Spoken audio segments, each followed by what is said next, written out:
naggagandahan at naggagapuhan na magmumula sa Baitang 7.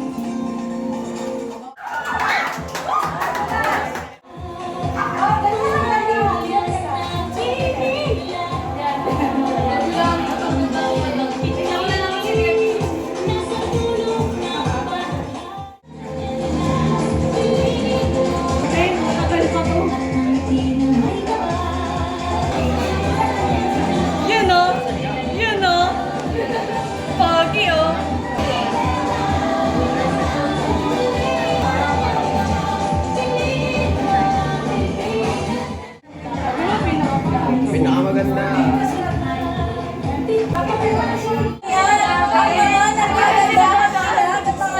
Naggagapuhan mula sa ikawalong balita.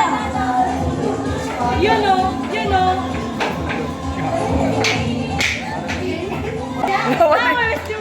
Dahil ang mga naggagandahan at naggagapuhan mga dilag. Yun o.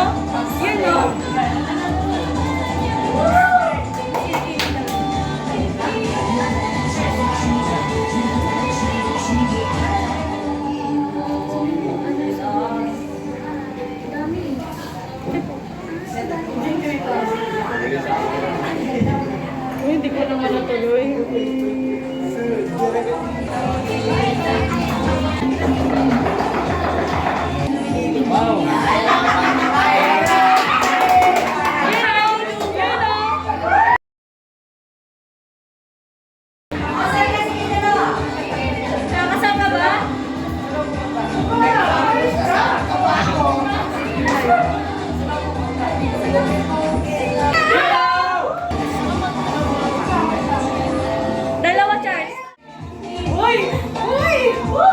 Si Ivy. Si Ivy Mark. Pinilan mo, Julie. Ivy Mark. Princess. Ang ingay nito. Ay, nag-team niya, di ba, Princess? Princess Julian.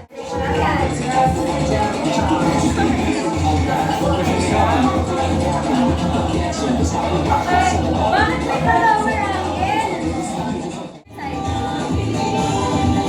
Sige sa malayo. Wala akong makita yan, ha? Backside. Yan!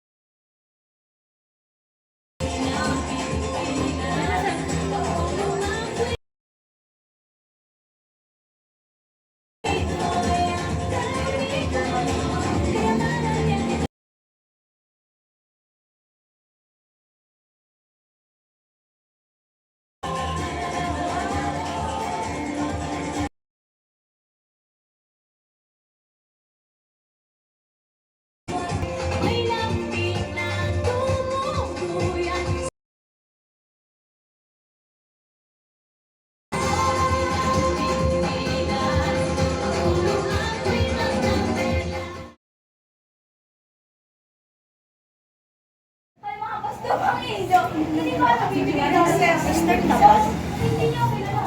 Bueno, ako si Don Nicolina Dinusiles D. Colano. Ako isang mayaman, matalino, magandang babae. Lahat ng madaloy sa aking dugo ay ginagis nila. Tingnan niyo ang kulay ng aking kulot at haba ng aking limpal na ulit. At kahit pa siya hindi tutulad sa inyong mga itinulay.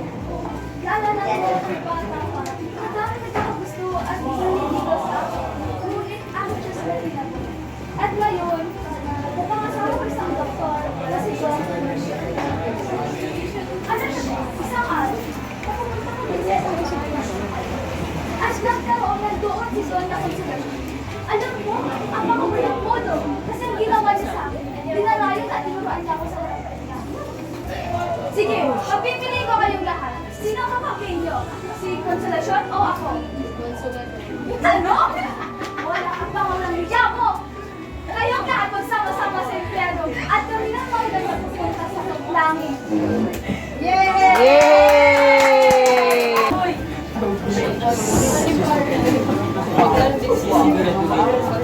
Magbabay ang mga Espanyol sa kanilang ginawa.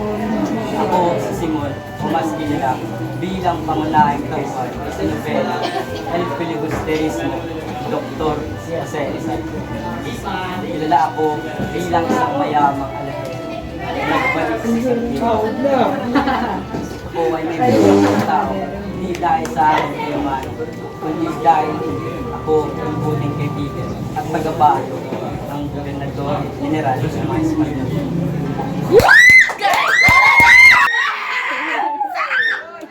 Ganas na yan, mga taga San Diego.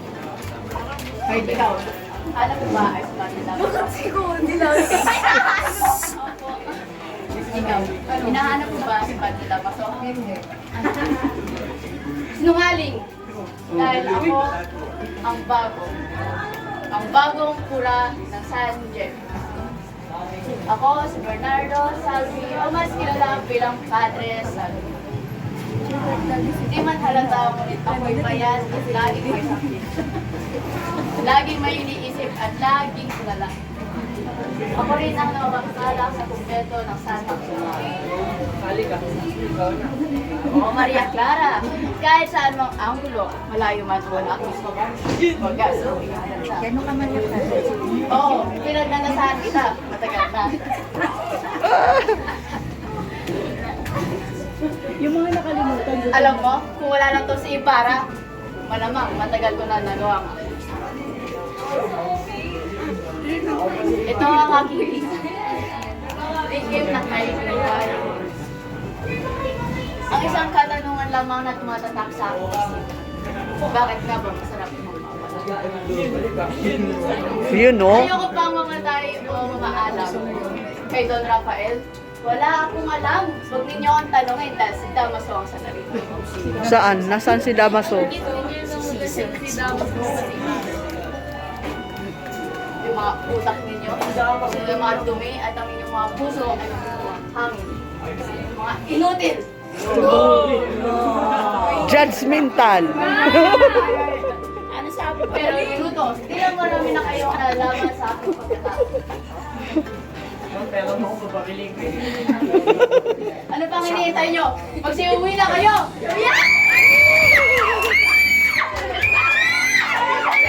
Ikaw, ang gugulo, ang daming tao, o kayong mga hampas lupa, ito, hindi mga magagalang sa akin.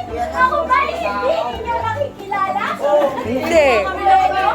Ako si Doña Victorina de Wow. Espedanya. Tignan niyo ako diretso sa akin. Ang magaganda at magagara kong kasuotan. Sa isang mestiza. Bata pa lamang ako. Alam, madami nang naliligaw at magaganda sa akin. Inaboy ko sila. Kasi naman, Sana all. magpapasakal sa isang idiot? Hindi ito maaari. Bata pa lamang ako. Alam ko na sa Espanyol ako magpapakasal. At ito ang aking lingkod, si Don Devotion Espedanya. Alam niyo ba, isang araw, napadaan ako sa bahay ng mga Alperes at nagkataon naroon si Doña Consolacion. Abay, sumimangot pa naman at dumura sa harap ko. Napakawalang moto. Kaya horror, si Puteng. O ngayon, sabihin niyo sa akin, kanino kayo kakampi? Kay Consolacion. Kay Consolacion na pakakak na bruha na Diyosa ng kadiliman? O sa akin? Sa'yo, kay Consolacion!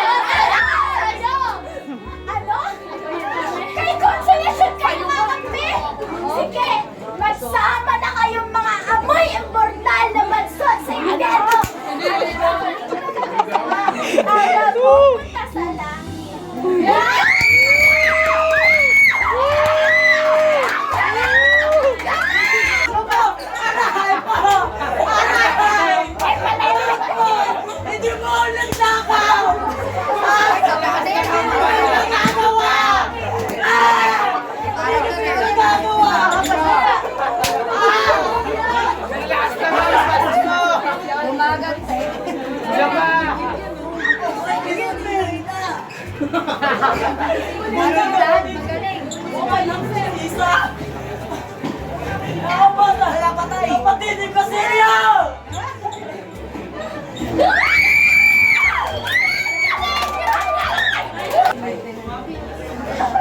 Ako si Sisa.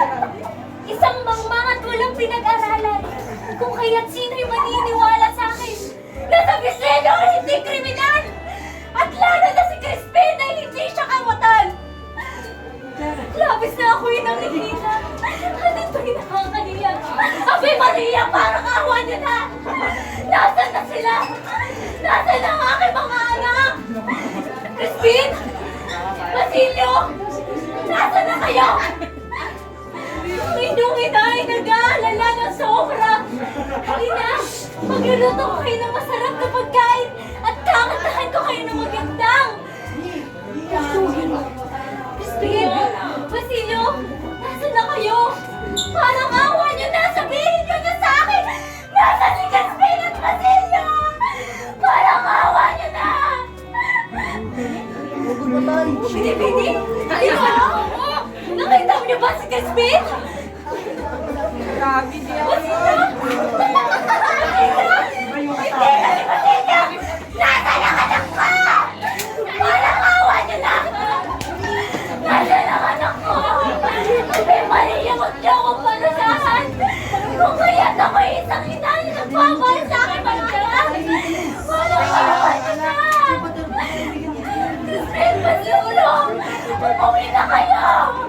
Ang inyong inay! Nag-aalala na sobrang sobra! Pati inyong inay! Kilala niyo ba ang aking kasama? Kilala niyo ba? Siya si Pedro! Mahal na mahal ko siya! Kung kaya't may pagkukulang siya! Mahal ko siya! Kaya nga tinawag na pag-ibig, di ba? Mamahalin ko ang mga taong may kulang sa akin kahit ako'y nasasaktan! Crispin! Nasaan na kayo?